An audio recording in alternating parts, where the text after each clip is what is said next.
আসসালামু আলাইকুম ওয়া বারাকাতুহু। সম্মানিত দর্শক, সাব্বির বলছিলাম।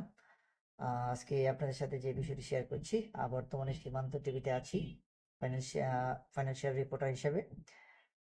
আসলে আপনাদের কাছে একটা প্রশ্ন রাখতে চাই, আসলে কি আমরা দেশকে ভালোবাসি কিনা?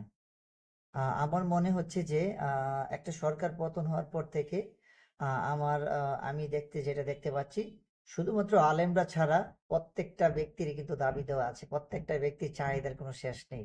এবং তাদের দাবি দেওয়াগুলো এমন দাবি দেওয়াগুলো হচ্ছে যেটা মানুষকে এক প্রকার জিম্মি করে, মানুষকে এক প্রকার বিভিন্ন ভোগান্তিতে ফেলে। তারা সরকারকে ট্র্যাপে ফেলে কিন্তু এই দাবি দেওয়াগুলো কিন্তু আদায় করছে। অলরেডি কিছু ব্যক্তিরা অলরেডি দাবি দেওয়া আদায় করতে পেরেছে।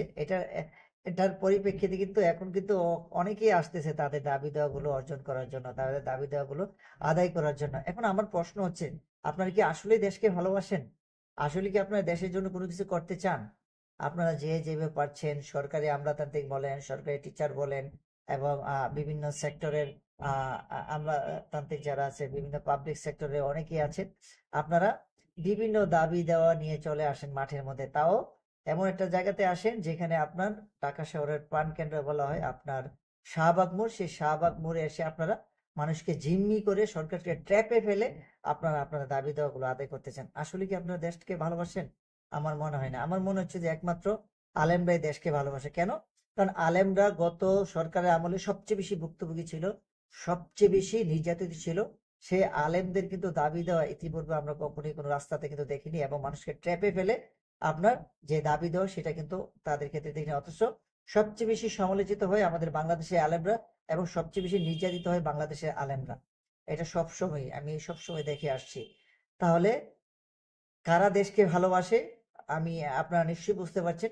ডেফিনেটলি আমি আলেমদেরকে স্যালুট দিই, কারণ তারা একমাত্র দেশকে ভালোবাসে। কারণ তাদের ভিতরে আহ আহ, ইমানের যে আল্লাহর যে ভয়টা, তাদের ভিতরে সেই ভয়টা থাকার কারণে কিন্তু তারা আজকে নিঃস্বার্থভাবে তাদের যে দাবি দেওয়া সেটা কিন্তু চায় না। অথচ আলেমরা কিন্তু চাইলে কিন্তু তাদের দাবি দেওয়া নিয়ে কিন্তু মাঠে নামতে পারতো, যে আমাদেরকে স্যালারি দেয় না, আমরা যারা 5,000 টাকা 6,000 টাকা স্যালারি পাই, এটাতে আমরা চলতে পারি না। কিন্তু আল্লাহ কি কুদরত দেখেন, তারা কিন্তু ঠিকই চলাফেরা করতে পারছে, তাদের কোনো দাবি দেওয়া নেই। আর সরকারি সেক্টরগুলোতে যারা আপনার 10,000 12,000 20,000 টাকা স্যালারি পাচ্ছেন, তারাও আপনার দাবি দেওয়া নিয়ে রাস্তায় নেমে আসছেন। কেন ভাই? আপনি ঘুষই তো খান 10 থেকে 15 20 হাজার টাকা। প্রত্যেকটা সরকারি সেক্টরে আপনার ঘুষ থাকে, প্রত্যেকটা সরকারি সরকারি সেক্টর আপনার ঘুষ ছাড়া কথা বলে না। একটা ফাইল পর্যন্ত ঘুষ ছাড়া আপনার নড়চড় হয় না, একটা ফাইল পর্যন্ত আপনার ঘুষ ছাড়া এই টেবিল থেকে সেই টেবিলে যায় না। বদলি সেক্টর থেকে বলেন, ইচ এন্ড এভরিথিং সবকিছু কিন্তু সরকারি সেক্টর থেকে আপনারা কিন্তু ঘুষ নিয়ে থাকেন। তাহলে আপনারা কেন দাবি দেওয়া নিয়ে রাস্তায় নেমে আসছেন, মানুষকে ট্র্যাপে ফেলছেন? আপনারা কি আসলে দেশকে ভালোবাসেন? কখনোই না। আপনারা দেশকে কখনোই ভালোবাসেন না।